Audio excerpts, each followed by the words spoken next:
आगे बढ़ो, हम तुम्हारे साथ हैं।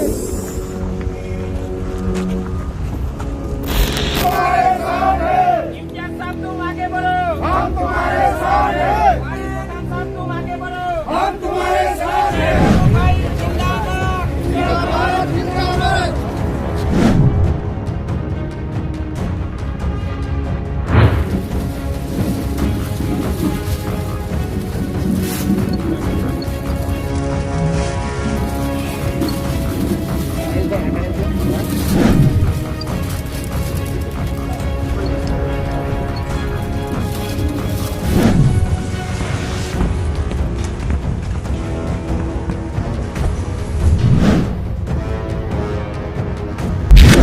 पूरे भारतवर्ष में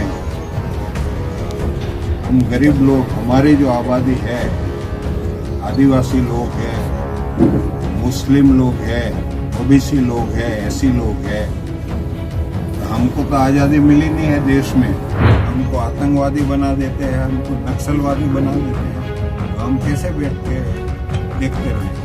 इसलिए करना चाहते हैं। भाई वसावा साहब जिन्होंने अपनी पूरी जिंदगी एक मिशन के तहत लगाई है, उनके साथ हमें आज जुड़ने का मौका मिल रहा है। तो ये हमारे लिए बहुत खुशनसीबी की बात है कि गुजरात के अंदर हम कदम रख रहे हैं तो एक ऐसे शख्स के साथ, एक ऐसी पार्टी के साथ जिन्होंने राजनीति कम की है, सेवा ज्यादा की है। और यही काम असदुद्दीन अवैसी साहब हैदराबाद के अंदर आप देखेंगे उनका काम जो है।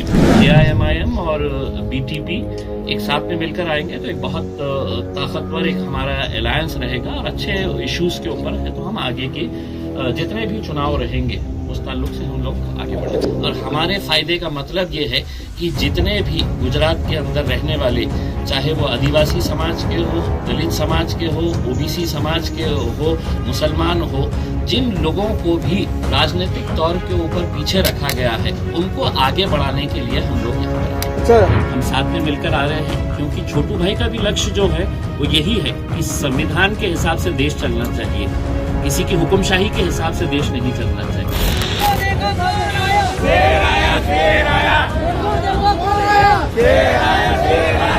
और आज इस बात की बड़ी खुशी भी है कि हमारे साथ जो BTP के प्रेसिडेंट है छोटू भाई वसावा साहब, वो उनकी पूरी जो कम्युनिटी है वो अपने साथ पतंग दिखेगी।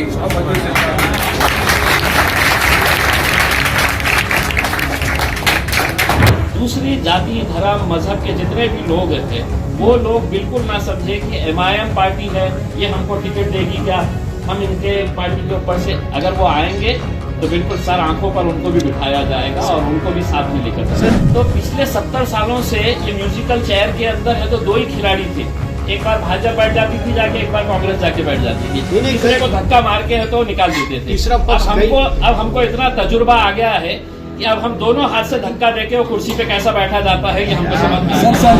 अब हम आए हैं, डट कर लड़ेंगे, डट कर भिड़ेंगे और यकीनन उन लोगों की आवाज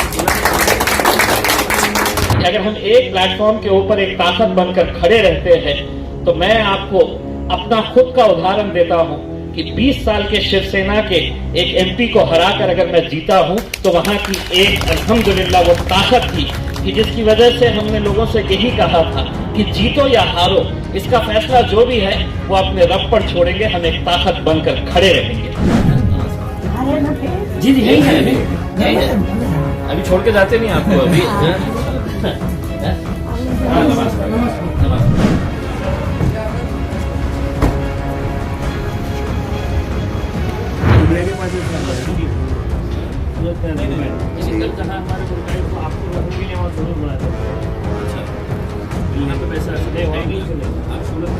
आपको